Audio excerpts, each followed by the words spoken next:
اعوذ باللہ من الشیطان الرجیم، بسم اللہ الرحمن الرحیم۔ آج میں آپ لوگوں کو حضرت امام قاسم بن حسن رضی اللہ تعالیٰ عنہ کی شہادت بتاتا ہوں کہ ان کی شہادت کربلا میں کیسی ہوئی تھی۔ حضرت امام قاسم 16 سال کے جوان تھے اور وہ جانے لگے اپنے تلوار نکال کر، تو امام حسین رضی اللہ تعالیٰ عنہ نے ان کو روک لیا کہ تم مت جاؤ، تم میرے بھائی کی آخری نشانی ہو۔ تو انہوں نے کہا کہ چچا جان، میرے والد صاحب نے مجھے ایک تویز دیا تھا کہ جب قاسم تم پہ کوئی پریشانی آئے نا تو اس تویز کو دیکھنا، کھول کے اس کو دیکھنا اس میں کیا ہے۔ تو جب انہوں نے اس تویز کو دیکھا تو اس میں لکھا ہوا تھا کہ قاسم کبھی اپنے چچا جان کو اکیلا مت چھوڑنا۔ تو پہلے ادھر میرا ایک کوشچن آپ لوگوں سے ہے کہ کبھی آپ نے اپنے بچوں کو یہ کہا ہو کہ بچوں اپنے چچا کو اپنے طے کے ساتھ کبھی آپ نے ان کا ساتھ دینا ہمیشہ، ہر مشکل میں، ہر پریشانی میں، چاہے کیسی بھی مشکل آ جائے ان کے، آپ لوگوں نے پیچھے نہیں ہٹنا۔ اپنا خون اپنا ہی ہوتا ہے، پرایا نہیں ہوتا۔ آج کل تو مطلب جو رشتہ دار ہوتے ہیں، جو آپس میں ہوتے ہیں، تو ان کو تو دشمن مانا جاتا ہے، لیکن ایسی کوئی بات نہیں ہے بھائی، خون اپنا خون ہوتا ہے۔ جب امام قاسم نے وہ تویز پڑھا تو حضرت حسین رضی اللہ تعالیٰ عنہ کو اپنے بھائی یاد آئے۔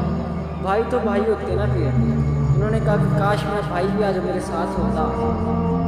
پھر امام حسین رضی اللہ تعالیٰ عنہ نے کہا کہ ٹھیک ہے قاسم تم جاؤ۔ امام قاسم نے اپنی تلوار نکالی اور چلے گئے کربلا میں، اور کچھ دیر بعد آئے تو درجنوں کافروں کے سر اتار کے آئے اور آ کر کہنے لگے، امام حسین رضی اللہ تعالیٰ عنہ کو آ کر کہنے لگے کہ امام حسین رضی اللہ تعالیٰ عنہ، یہ جو یزید ہیں، یہ جو یزید کی فوج ہے، یہ تو بہت کمزور ہے۔ اگر مجھے 2 گھونٹ پانی کا مل جاتا، اگر مجھے 2 گھونٹ پانی کے مل جاتے تو میں ان سب کو قتل کر دیتا۔ 3 دن سے پیاسے تھے میرے امام قاسم، جو لڑنے گئے اپنے میدان میں۔ کس لیے لڑنے گئے تھے وہ؟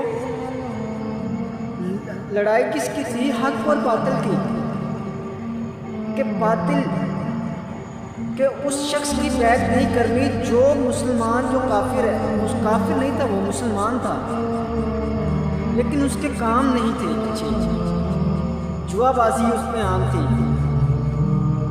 صرف اس چیز کی ایک تھی کہ بیعت نہیں کرنی اس کی۔ امام قاسم جب درجنوں مسلمانوں کو قتل کر کے یزیدیوں کو، تو آ کے کہنے لگے کہ حسین رضی اللہ تعالیٰ عنہ کو کہ اگر مجھے 2 گھونٹ پانی کی اور مل جاتی نا تو میں ان سب کو قتل کر دیتا۔ 3 دن سے پیاسے تھے یار امام قاسم۔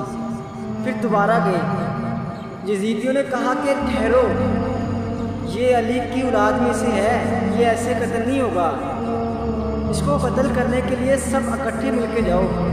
جب سب اکٹھے گئے اور سب نے تیر کی برسات کی تو میرے امام قاسم کی گردن میں ایک تیر نکلا اور وہ وہاں شہید ہو گئے۔ یہ تھے کربلا میں شہید ہونے والے۔ جزاکم اللہ خیر و احسن اللہ۔